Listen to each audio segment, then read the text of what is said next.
All right, music fans, welcome back. Harmless Dave here, talking about real music in real time for real people, just like you and just like me. Well, about 52 years ago, this band set out to change the face of music, and they did just that. Really, the inventors of heavy metal, with some apologies to the band Steppenwolf and maybe Deep Purple. But Ozzy Osbourne and Geezer Butler, Bill Ward, and Tony Iommi were just a force of nature. Well, Geezer Butler says today that the band is finished. Geezer Butler has called time on Black Sabbath, declaring it's over, dismissing long-discussed fan chatter about a possible final Sabbath gig at Birmingham's Villa Park. The bassist is the second member of the Birmingham Quartet to apparently confirm the end of the band. Butler made his comments while speaking to Eon Music about the recent reissue of his solo catalog, Plastic Planet, Black Science, and Homework, which is now available via BMG. Geezer's revelation brings to a close 5 decades of the metal titans, whose Paranoid album recently received a 50th anniversary super deluxe reissue. Formed in Birmingham in 1968 by Butler, guitarist Tony Iommi, frontman Ozzy Osbourne, and drummer Bill Ward, the outfit went on to sell over 70 million albums and are regarded as the true originators of the heavy metal genre. The band played its final tour in 2017. In the chat with Eon Music, when asked about the possibility of a final show at his beloved Villa Park, Butler was emphatic. There will definitely be no more Sabbath. It's done. That's kind of a sad thing, right? Geezer's comments appear to be in line with those of Ozzy, who told Rolling Stone in September that, unlike Tony, he had no interest in playing any more Black Sabbath shows. It's done, he said. The only thing I do regret is not doing the last farewell show in Birmingham with Bill Ward. I felt really bad about that. Would have been so nice. I don't know what the circumstances behind it were, but it would have been nice.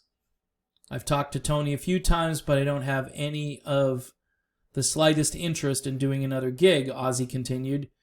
Maybe Tony's getting bored now. Yeah, well, if Tony's not doing anything, he might actually be getting bored, so that makes sense. Speaking about the final Sabbath run of dates, which concluded with a show at Birmingham's Genting Arena on February 4th, 2017, Geezer told Eon Music, "I had a great time on the final tour, especially knowing it was the end. I seemed to put a lot of extra effort in, knowing that people wouldn't see us again." He did add, however, that he would have been up for extending the run. "I would have liked to do more dates, but Tony's cancer treatment meant we had to shorten the tour." You can read the entire interview over here on Eon Music. This past May, Iommi told Sirius XM's Trunk Nation with Eddie Trunk that he would be open to the possibility of playing a one-off gig with Sabbath at some point in the not-too-distant future. "I think that it would be good if we could do that," he said. "The hard thing is certainly with Sabbath, because it's such a big thing, you can't just do an occasional show because of the crew, and you have the whole setup. It would have to be like an 18-month tour. I'm not opposed to doing anything. I just would do it in a different way." Back in June of 2019, Butler told Classic Rock magazine that he wouldn't rule out a one-off Sabbath reunion. "If it came up, I wouldn't say never," the bassist said. "I can't imagine it ever happening, but then I said that about the Sabbath tour, and it happened, so who am I to know?" So apparently, this time around, though, it appears that Geezer is shutting it down. So, kind of sad news for Black Sabbath fans if you wanted to see this band one more time.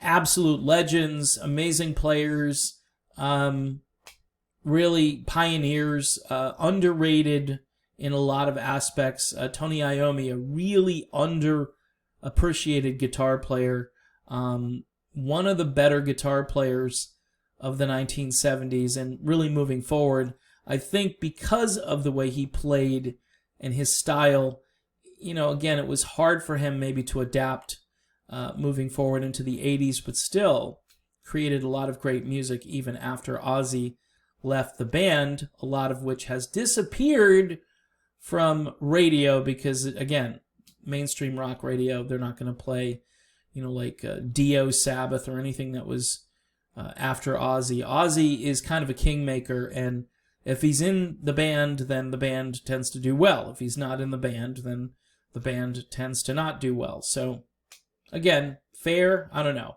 Maybe not. But that's it for Sabbath. Bad news for Black Sabbath fans. All right, folks. Thanks for watching, and don't forget to subscribe to the channel. We'll see you soon.